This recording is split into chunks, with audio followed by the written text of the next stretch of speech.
Olá, caríssimo telespectador da Rede Século XXI, obrigado por ter permanecido conosco. Depois desse breve intervalo, começamos o segundo e último bloco do nosso encontro semanal, programa Luz da Vida, pela 24ª vez, dedicado ao tema Verdades Esquecidas, a ira de Deus. No primeiro bloco, recordamos, citando o Malaquias, capítulo 3, versículo 6. Tiago, capítulo 1, versículo 17, uma característica de Deus. Eu sou Deus e não mudo, no Pai das luzes não há vestígio de mudança e qualquer sinal de instabilidade.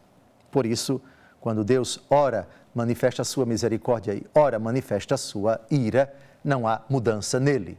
Porque em Deus coexistem, sem se contradizerem, essas duas realidades. E vimos nesses 24 programas que a ira de Deus é a expressão da misericórdia ao pecador para corrigi-lo e também a condenação do seu pecado, da sua iniquidade, da sua perversidade. Porque Romanos capítulo 1, versículo 18, a ira de Deus se acende contra toda impiedade e toda perversidade dos homens. A ira de Deus não se acende contra os homens, mas contra os pecados deles. Agora vamos buscar na literatura profética, partindo de Isaías, essa realidade tão bonita, tão gozosa, tão jubilosa, que enche de paz e serenidade o nosso coração, ao lembrar que em Deus existem misericórdia e ira sem se contraporem. Isaías capítulo 48, versículo 9. Eu continha minha cólera por minha honra, dominava-a sem te ferir, por causa de minha glória. Que linguagem bonita.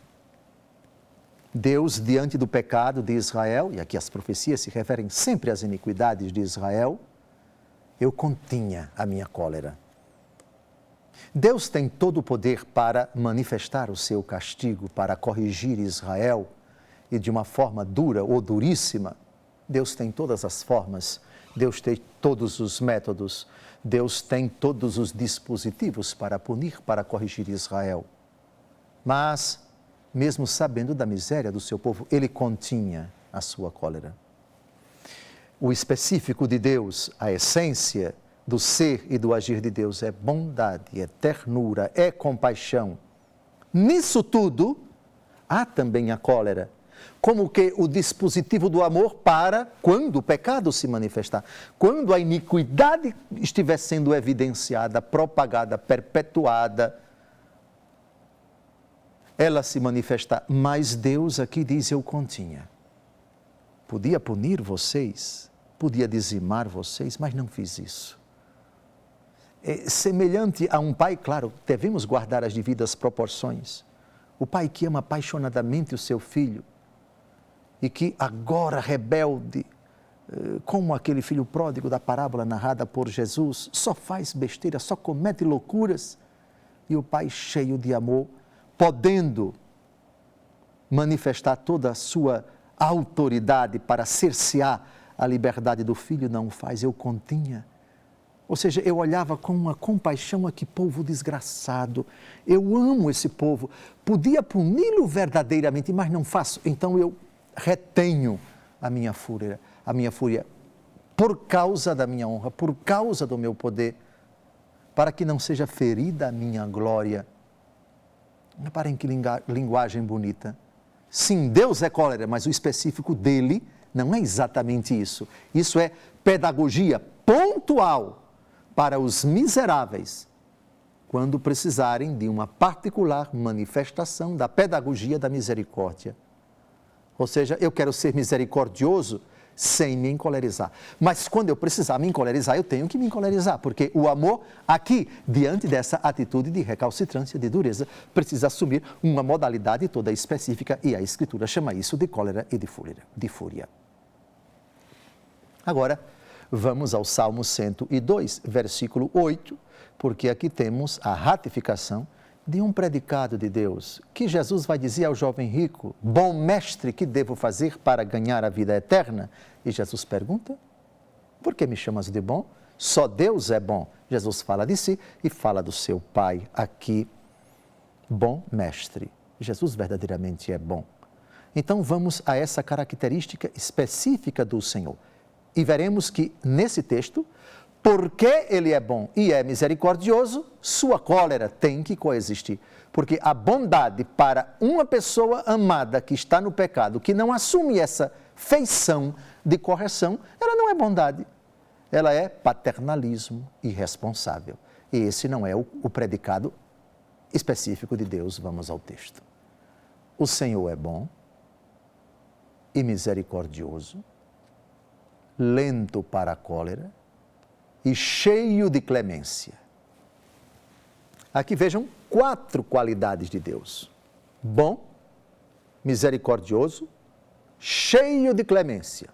Cheio de clemência vem em 4º lugar. Adivinhem quem vem em 3º? Lento para a cólera. Ou seja, os predicados que Deus quer que nós lembremos sempre que Ele tem, e em função dos quais, e por causa dos quais Ele manifesta o seu favor para conosco, cheio de clemência, bondoso, misericordioso. Por outro lado, esse texto recorda, não esqueçam, Ele tem cólera, é lento para ela, mas Ele não abre mão dela. A cólera, saber que Deus se encoleriza, isso tem um aspecto catequético, educativo, muito importante. E digo para vocês, na convivência humana, pergunto a quem teve um pai com uma autoridade tremenda, que gosta da disciplina, que gosta das coisas em ordem, que gosta que os seus filhos obedeçam, que não tolera a desobediência, bagunça, etc., atitudes vergonhosas dos seus filhos. Olhe bem aqui nos meus olhos e diga você que teve um pai assim, ou tem um pai assim, ou que procura ser um pai assim, ou uma mãe assim. Diga, se pedagogicamente o filho que sabe que o pai tem um temperamento e que se suas ordens forem desobedecidas, ele vai se ver com o pai, diga se isso não tem uma importância pedagógica. Diga. Não estou me referindo aqui àqueles que dão uma educação licenciosa, libertina, permissiva para os seus filhos. Não, meus filhos fazem tudo. Eu não digo nunca não para os meus filhos. Eu não proíbo nunca meus filhos de fazerem nada. Eu não me refiro a esses. Até porque isso nem é cristianismo. Eu me refiro àqueles que foram educados, ou estão sendo educados, ou procuram educar os filhos nessa disciplina. Se a simples lembrança dos filhos de que o pai é linha dura no sentido, não de bruto, não de explosivo, não de ditador, não, mas de, seja o vosso sim, sim, o vosso não, não. Um pai que tem princípios bem claros, princípios que ele passa para os seus filhos. Pergunte aos filhos. A simples lembrança, epa, papai. Pois bem, o texto é de uma sabedoria. A Bíblia é perfeita. Vejam, esse salmo, o Senhor é bom, misericordioso, lento para a cólera e cheio de clemência. Mas, por favor, lento para a cólera. É como se a Bíblia dissesse, não apenas nessa passagem, mas naquelas outras que nós já vimos. Deus não quer ser lembrado por sua cólera, mas também não quer que você esqueça que Ele se encoleriza se precisar. E se Ele se encolerizar, lembre-se, isso não vai contradizer, não pode, porque em Deus não há contradição. Eu sou Deus e não mudo. Não pode haver contradição entre sua bondade, sua misericórdia, sua clemência, da qual Ele é cheio. Ou seja, é como se esse versículo dissesse, essas 3 características aqui precisam ser aplicadas quando houver realmente o pecado, quando o filho amado estiver se desviando, assumir essa coisinha aqui, que no versículo não é a mais importante. Lento para a cólera. Lento para a cólera não significa dizer sem cólera. Não, senhor. Esse não é o Deus da Bíblia.